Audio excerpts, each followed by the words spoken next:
Napinsalang transmission line ng NGCP dahil sa pananalasa ng bagyong Verbena, nadagdagan pa.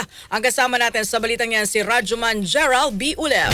RMN Live Report!